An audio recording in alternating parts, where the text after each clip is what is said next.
friends, it's UrsulasRevenge and Happy New Year! New Year is a time of resolutions and manifesting better things for your year, and this year we are manifesting some wealth. So today I want to talk about all of my favorite ways to get and save money in Star Stable. 10,000 shilling cap be damned. Today I'm actually going to talk about 6 ways that are my favorite ways to make money. We're going to do a whole guide. There's going to be timestamps, so if there's a specific one you are interested to learn more about, check out the timestamps in the description. The first 3 are better for players who have already been playing for a while, but I do have extra options for players who are maybe just getting into the game or don't have a whole lot unlocked. There's a little bit for everybody, so let's get started. And the first thing that we're going to talk about is light. Light is one of the consumable resources you can earn by running around Hollow Woods. It was part of the magic path systems that were introduced about a year ago in Star Stable with the Path of Whimsy, the Path of Terra, and the Path of Runology. I have previously created a video about some of the quicker ways to get light, however, that was before the Path of Terra came out, so while the information in that video still stands and I still agree that it is a great way to get light, the Path of Terra introduced a bunch more ways to earn light, and I actually think it's a little bit quicker this way.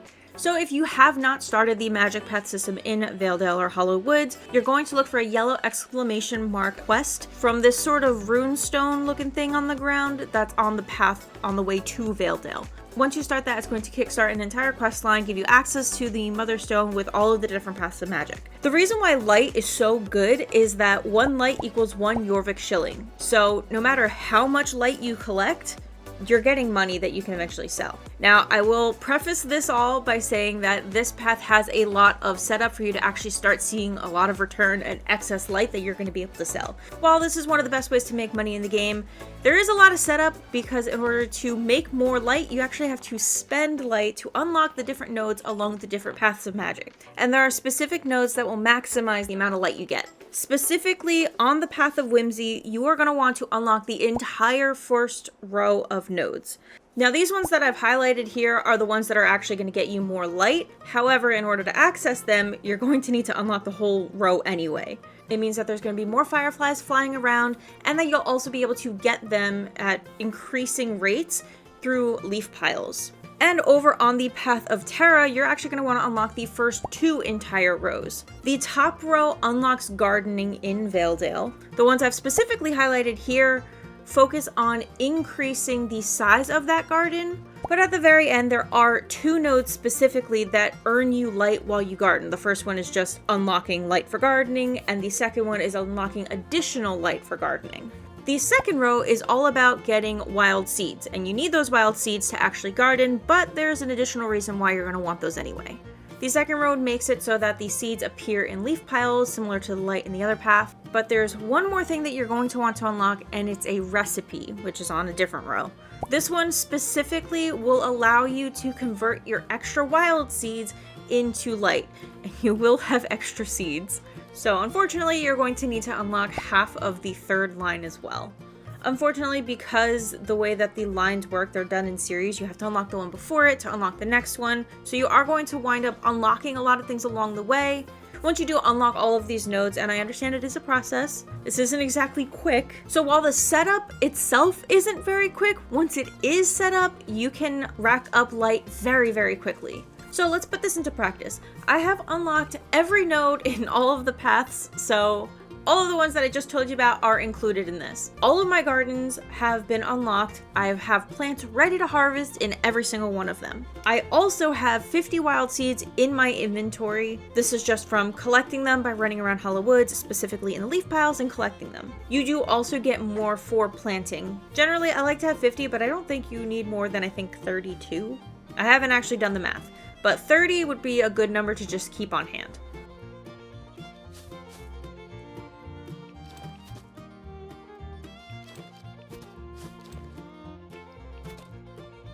So after harvesting all of my plants, I ended up with 1,110 light and 93 seeds. Remember, I started with 30, so I ended with an extra 43 seeds. I did make 2 mistakes, so I did have to use 2 extra seeds, so I probably would have had 45. But that's not all, because we can do something with those extra seeds. The recipe that you unlock on the 3rd row of the Path of Terra is extracting light from seeds. So for 5 seeds, you can get an additional 100 light. And there's a bonus node that I forgot to talk about. This node, Touch of Terra, when you craft items, they reward you extra light. So every time you craft, you actually get an extra 5 light. So let's go ahead and convert all of those extra 45 seeds that we've gained into light and see what our grand total is. So after harvesting and replanting all of my plants and converting all of my extra seeds into light, we ended with a grand total of 2,055 light. And what's even better is I can do all of that all over again in just 3 hours. All of these plants have varying times of when they grow, but the longest one is jute with a total of 3 hours. So once that 3 hours is up, I can just do this all over again, and it's maybe like 7 minutes, 5 to collect your plants, 2 to convert the rest of your seeds into light. It's pretty effective and pretty quick. And that's not even counting running through Hollow Woods to get here, which will also get you extra light, inevitably, because light is everywhere. As I had mentioned earlier, in my last video about getting light quick, I had talked about the Path of Runology also being a great source of light. Again, that video still holds up pretty well. It's just that gardening is a little bit better for light. However, if you mix your gardening plus your general light collection in Hollow Woods, plus if you add in some runes, either the little stones with the shifting puzzle or the match the symbols puzzles, there's 5 of them around the map if you unlock all of the nodes, that will get you even more light. One of the reasons why light is such a good way to make money is because it can be stored. In Star Stable, you can only have a maximum of 10,000 Jorvik shillings on you at any time. So it really becomes handy to find ways to bank and store your money so you can use it later for things like when there's events and there's a lot of cute things that you want to buy. Light is a great way to do that, but there's a couple of tips and tricks I recommend. First, try to save varying amounts of light in your storage. At this point, I've spent most of my light storage that I had banked up because of the winter event, but I have mine split out into 2,000 piles, 3,000 piles, 4,000 piles, 5,000 piles, and 6,000 piles. And the reason that I do that is because I typically will have 2,000 to 3,000 shillings at any given point in my inventory just from doing dailies and quests and races and different things. You don't want to have 9,999 stacks of light in your inventory to sell because you're going to wind up losing some light if you have extra stuff in your inventory. It really only works if you have a single Jorvik shilling or 0 Jorvik shillings in your inventory. And with the prices varying on different items like tack and clothes, not everything is 9,999 shillings. So do yourself a favor and just add some piles for variety to make it a little bit easier when it's actually time to go sell. Because if you need to separate any of these piles, you have to shift, click, and drag each individual item out of the pile. And if you have to do that 900 times, it's exhausting, especially because the inventory flashes a lot when you go to recombine those items. The next best way to make and save money in Star Stable is by collecting the extra interesting find fossils in Epona Archaeology. This is another one that does require some setup. You do have to complete some reputation quests with the AAE. You have to have done the Archaeology in Valley of the Hidden Dinosaur, and you have to have unlocked the part of the quest that also unlocks the gate to Epona. All of this stuff can potentially be done a little bit early on. I believe it's after level 13 is when you can start doing the archaeology stuff. You have to do some of the reputation dailies with Mario up at the observatory. You have to do some quests in Everwind Field with Nick Stoneground to unlock Dino Valley, and I believe you probably also have to do some reputation quests in Valedale, I think. Honestly, it's been a long time. I don't exactly remember how to unlock Dino Valley, and they've changed the way to unlock Epona since I have done it. But either way, once you've unlocked all of that, but specifically you're going to look for the orange fossils, which are the extra interesting finds. From these fossils specifically, you can get one of 4 items: a Yorjitsu Bad, a Tin Soldier, an antique amulet, and a half-rotten book page. Mining the blue fossils will give you a bunch of different items that you could also sell, but there's a lot of them and you'd have to have a big stack for them to sell for much. The reason why the extra interestings are your goal is because you can trade these specifically with an NPC in New Hillcrest. There are a bunch of possible items you can get for these. It's a little bit of a lottery, but it does include an outfit set and a tack set. Once you have completed the outfit set, or if you want to even keep it, you can just sell the rest. It will also give you a couple of different items that do stack, things like weird coins and other little bits, but you'll notice that you'll get like 10 to 15 of these at a time, and if they stack, some of them can get pretty expensive. There is no other use for these items than to sell them. Best practices for this method would be to just save your extra interesting finds in your storage. It's 4 item slots. You can trade them in whenever you actually do want to buy something. I don't recommend turning in your extra interesting finds until you're ready to buy them, because it does create a lot of waste in your inventory and you'll have to sort through a lot of it. Instead, like I said, just keep the extra interesting finds to take up only 4 slots in your inventory or in your storage, and once you're ready to buy something, take them and convert them then. I have done a video about collecting fossils also in the past. The only difference between that video and this video is that the Old Dues farm area has been slightly terraformed, so some of the locations of the fossils have changed. I have timestamped and shown my pathing for all of the other areas: the Mirror Marshes, the Buttergood's farmhouse area, and the Shipwreck shore. All those paths are pretty much the same, so check that video for the coordinates as well as my ride along for the specific path that I take to find all of my fossils in one go. That said, I still am going to do a ride around for all of the fossil locations in this video. I'm just not going to put the exact coordinates. Starting with Old Dues Farm. So I usually start here at Old Dues Farm. I come down from Wolf Hall Inn, or sometimes I'll actually just jump on over from Camp Jorvik, which is, there's actually an easy jumping point to Camp Jorvik, but also away from. I'll show you that real quick. You can literally just jump off of any of those rocks and make it to Camp Jorvik. Then to get from Camp Jorvik back to Old Dues Farm or to Epona, you're going to run to the frontmost area that you can and take a flying leap off of the mountain, and then just walk up on shore. You do have to have Epona unlocked to do this, by the way, but once you do, there's nothing stopping you from doing it. It's not illegal. You just, once you have this area unlocked, you're totally safe to do whatever you want. So I believe when they terraformed this area, they actually removed one fossil. Some of them did get moved around, but I don't remember the exact number that there used to be. So starting over at this tree is the first fossil. Keep following along, you'll see another fossil towards the edge by this other tree. And then at the corner of the red brick wall, your third one. Follow it around, kind of where we entered from Camp Jorvik. There's one right at the edge here. Still no extra interesting for me. The next one is over at this rightmost silo looking thing. Nothing there for me today. Here's my extra interesting. Across from the lighthouse in the orchard is one fossil here. I'll come back for you later. And then follow it straight to this third rock formation outside of the orchard for another fossil. Your next one is going to be in the orchard on the outside of the house in this little corner area here. And then back to the other side of the orchard to the edge of this tree.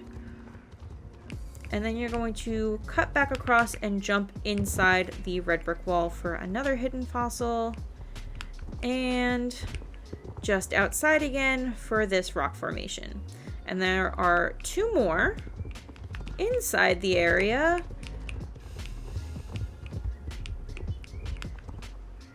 On the right side of this walkway, you can peek over the wall to see another fossil there. And finally, committing to following the path down at the very end in front of the little pen in front of the 3 silos, there is your last fossil. Those are all of the fossil locations for Dues Farm. Let's move over to Mirror Marshes and I'll show you my new pathing that has worked pretty well for me.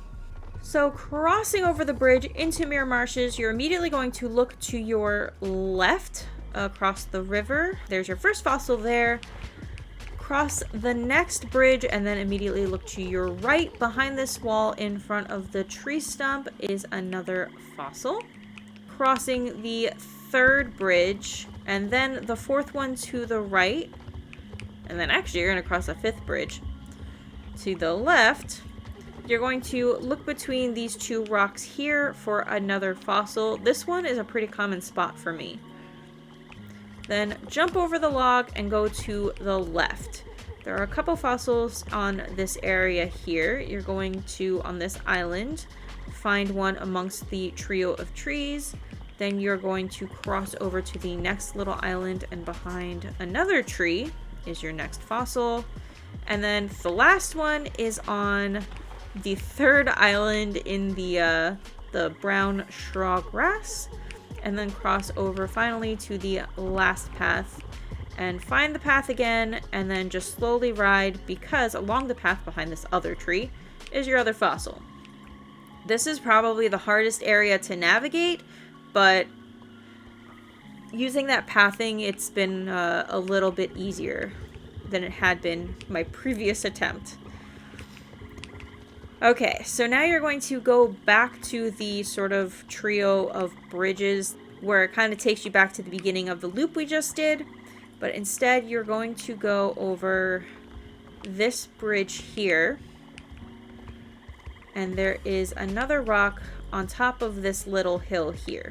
Now, from here, there are two ways that I sometimes go. Sometimes I'll go this way, and then sometimes I'll go this way. You can kind of do this part out of order. So if you were to cross this little stone bridge in the water, there is a fossil by this tree here. From there, follow the bridge back around, and on this little tiny island, there is another fossil on this little guy. This is another really common spot for me. So either you do this one first and you go back around where we came, or you do the one that I showed you where you go across the little bridge on the water and then you come back this way. I think the Mirror Marshes is probably the most confusing path just because there's a couple of different options, but once you get that fossil on the little island, there are two on this side of the water. There's one right here, and then if you follow the edge of the water, there is another fossil at this end. From here, you can just cross back over and go back towards the little cart that's been crashed to that one quest line, because there's a fossil right here and it happens to be my extra interesting. Moving on, you're going to follow the path until you hit the two consecutive bridges. On the first bridge, you're going to look to the right on your side of the island and see if there's a fossil at the bottom there. And then you're going to cross to the second bridge, pretty much in the same spot on the right side of the bridge. On this side of the water, you will see another fossil there. And then go to the end of the bridge. On the right side of the path, there is another fossil. Now, if you haven't found your fossil yet, out of all those options, there is one more fossil area to check, except I usually do that one last because it's a little out of the way. So cross back over the bridges. At the end of the second bridge, you're going to make a left and just go through the marsh until you find the little spring area.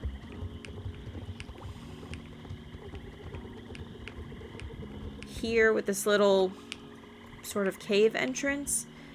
This is the last fossil for the Mirror Marshes. From the Mirror Marshes, I like to go to the Buttergood mansion area next. So you're going to head up to New Hillcrest past the championship area and meet Scott by the bridge here. Once you cross the bridge, you are going to look up to the right past all these logs for your very first fossil up at the very top. Your next fossil is going to be between both sets of archways here, and then continue past the second archway for the third one, just behind it. Continue along the path and stick to the right. Go slow when you start going up the incline and look over to the left in that flower bed for another fossil. And then continue the path upward until you get to the manor. There are two fossils here, one on the left side close to the house, and one on the other side close to the trees.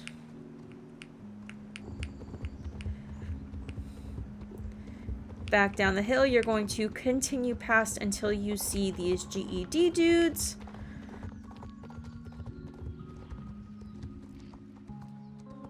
Just after the next archway is another fossil. And after the next archway is another fossil. Turn to your right and look quickly to your left to the little bridge. There is a fossil just at the start of it. And then proceed forward through the gardens. You're going to get to another crossroad, and the path is going to take you to the left, but first you're going to take a pit stop to the right.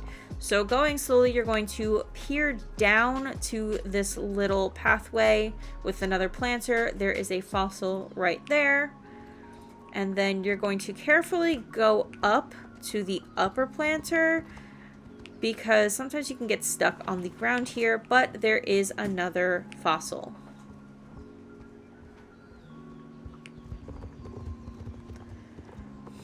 Making your way back to the path, you're going to look to the right of Junior. There is a fossil here.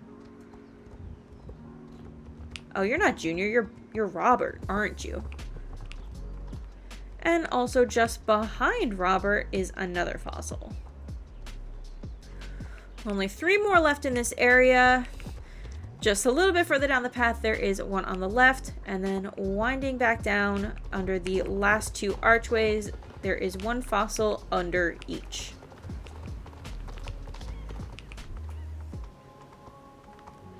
And finally, continue along the path to Shipwreck Shore for your last area with a fossil. I usually like to jump over this wall here and go towards the little watermill house. Because between these trio of rocks here, there is a fossil. And then if you just go around the edge of this rock, there are some more fossils here. There's one by this tree, and then one just a little bit further by this big rock. In my previous video, I recommended doing the Crescent Moon Village race, and I do still stand by that. However, I have completed my reputation for Crescent Moon and have learned all of the locations already for the fossils, so I have a different pathing now than I used to do. If you still need to finish your reputation for Crescent Moon Village, I recommend doing the race because you can see a lot of the fossil locations along the race, so you're kind of doing 2 things at once. You're scouting out your fossil locations while getting your reputation and leveling your horse. Either way, from right here, you're going to go a little bit up the hill here and look for this little winding path in the rock formations, because there's just 1 fossil in this kind of mess of terrain. Leaving this area, you're going to head to the left to this tree here for another fossil, and then snake your way to the right to that large rock there, because there is another small fossil to the right of the rock. Or I guess to the left of the rock on your right hand side. From that one, just make your way back to the path and continue towards the bridge where there is another fossil. And then this is kind of where the race comes in, because all the fossils that I'm about to show you are along the race path. So jump over this log. There is a fossil right here. There is a fossil jumping that log to the left. And then if you kind of just snake up this way to the tree here that overlooks the bunker, there's another fossil here, and then from here you're going to skip out on the rest of the race, because just going down the hill by this tree there is 1 fossil, and then another one up by this campsite here. So backtracking a tiny bit from the bunker, you are going to go directly to the right towards this bush and look to the left here, because this hidden fossil is kind of in like this little valley area. And finally, make your way back to the race start, because behind the tree by the high scoreboard, there is your last fossil here. Now that you have found your extra interesting finds, I recommend banking them away in your storage, in your stacks, like I had mentioned, until you're ready to exchange them for Jorvik shillings, or for items to sell for Jorvik shillings. Now, there are a couple of nuances that you have to understand about fossils. First, both the Yorjitsu badges and the Tin Soldiers, you need to turn in 2 at a time in order to get 1 reward. However, the Antique Amulets and the Half-Rotten Book Pages, you only need 1 for 1. You may have days where you have uneven numbers. For example, you might get 2 tin soldiers, 1 Jujutsu badge, and 1 antique medal, you're not going to be able to exchange that Jujutsu badge until you get a second one. To try and get an accurate spread, I did collect all of my fossils for 7 days and kept them separate from the rest of my extra interestings in my storage. And I actually got a decent spread. Pretty luckily, I got 6 Jujutsu badges, 4 tin soldiers, 10 antique amulets, and 8 rotten book pages. So in addition to it kind of being random which extra interesting find you get, what you get from them is also somewhat random. I'm not exactly sure what the true median is, but early in the week I exchanged 8 days worth of items and got about 13,000 shillings in return. And I also exchanged 12 days of items and got about 24,000 shillings worth of items in return. And today we're going to test it with 7 days of items. In New Hillcrest, you're going to look for this house here and look for a Walter Winterwell. And keeping my inventory open, let's see what we get.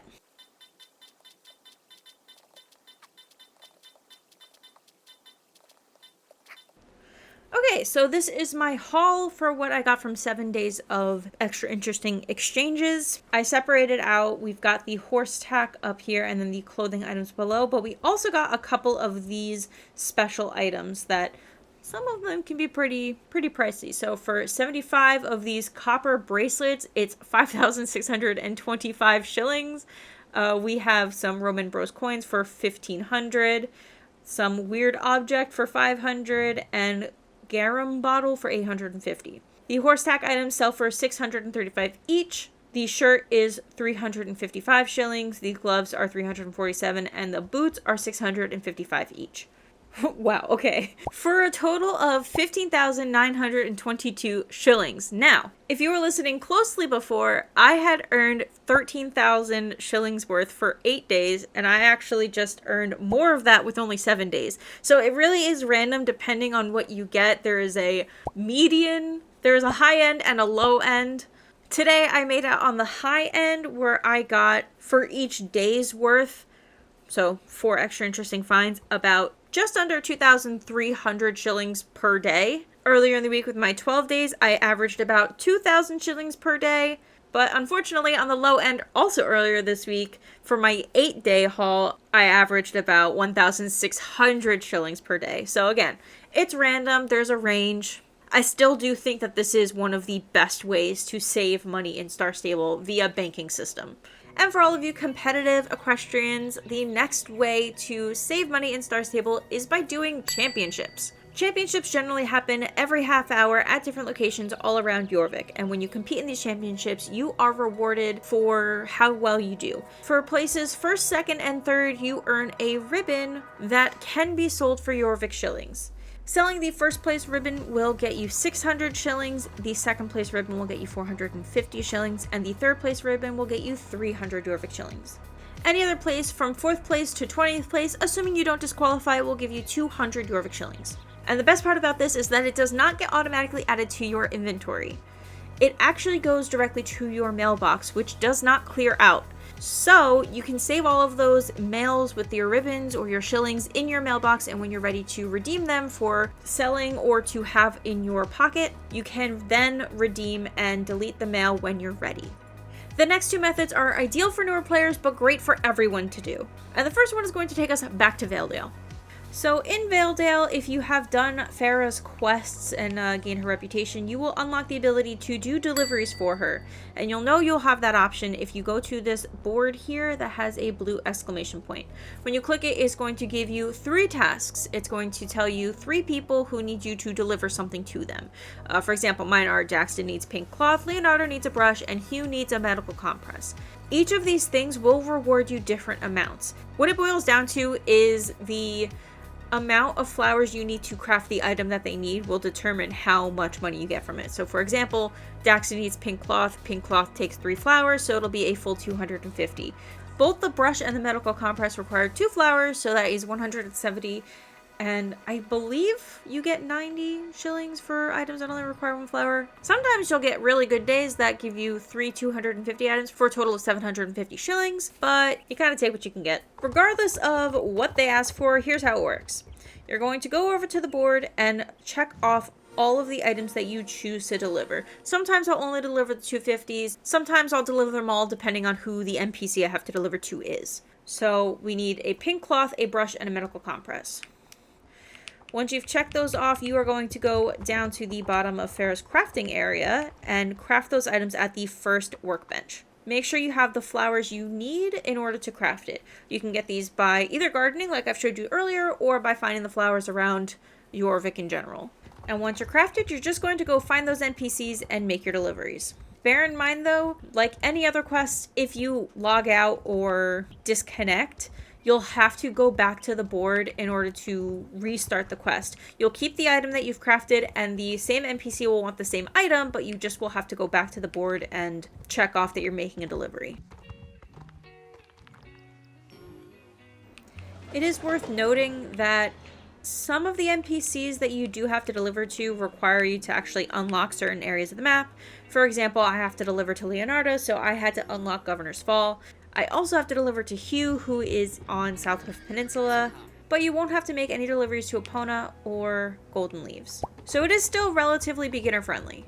The next beginner friendly way to make money at Star Stable is doing your stable chores. Now there is a big caveat to this one, and it's that you have to have all of these stables unlocked and all the areas of the map unlocked to access all of the stable chores. If you do your chores at every single location, you will get 1,010 shillings or 1,025 depending on a couple of options total for the day for all your stable chores. And that might not seem like a lot, but it could make a difference. Most stables you go to will have 3 chores for you. They will have you feed the horses, muck out the stalls, and give the horses water. And generally, each of those chores is about 30 shillings for a total of 90 per stable, though there are some exceptions to this. First, in Moorland, you can do an optional 4th chore, which is either grooming the horses or picking their hooves. For Julie, who's a separate NPC, not at the chore board. For Pinta, you can do the same 3 chores, except one of them gives you an extra 5 shillings, so that one's actually 95 versus 90 shillings per day. Golden Hills Valley has the 3 chores, except they each reward 45 shillings, giving you a total of 135 for that stable in particular. And the final exception is New Hillcrest, which is the stable I'm in front of, which gives you 5 chores instead of the normal 3 for 30 shillings each, for a total of 150 shillings. So again, it's not the biggest payout, and this one isn't a way that you can sort of store your shillings. It'll just be in your backpack, which will contribute to your maximum 10,000 that you can hold. So there's no way to bank this one. However, if you do need an extra 1,000 shillings fast, this is a good way to do it. And finally, the last true banking method for shillings is holding on to those shiny gemstones. Now, there's not currently a way for you to get shiny gemstones by purchasing them in the shops so that you can just store up your bank, though that would be cool. You can hold on to the shiny gemstones that you earn either from the recent Yule tree, which I think gave us like 15 shiny gemstones, as well as the Trailblazer track, which occasionally rewards them as well once it's active. I recommend holding on to these, again, until you decide that you need money and you want to sell them, because every time you sell one, you get 1,000 shillings. So it doesn't make sense to sell them immediately so they're in your pocket, but it's good to bank them so that you can use them when you need them. And a bonus option for new players is that the majority of your money is actually going to come from doing quests. So if you are a new player and you have yellow quests, do your quests. There's a couple of quests that will give you a lot. Most of the quests won't give you too much, but just keep an eye on what you have in your backpack. Again, this isn't really going to help you when it comes to banking your money, but especially for newer players or players who are still doing the main quests, focus on doing yellow exclamation points to earn some of your money. So those are all of my favorite ways to earn money in Star Stable. I hope you found this video helpful. If you did, make sure to leave a like, subscribe, and turn on the notification bell so you never miss another video. I cover every Wednesday update and more. Let me know what your favorite way to get money in Star Stable is, if it's one that I mentioned, or if there are other ways that are good that I just don't know about yet. I want to wish everyone a happy, safe, healthy, and prosperous new year. And I will see you all later today for the first Wednesday update of the year. Bye!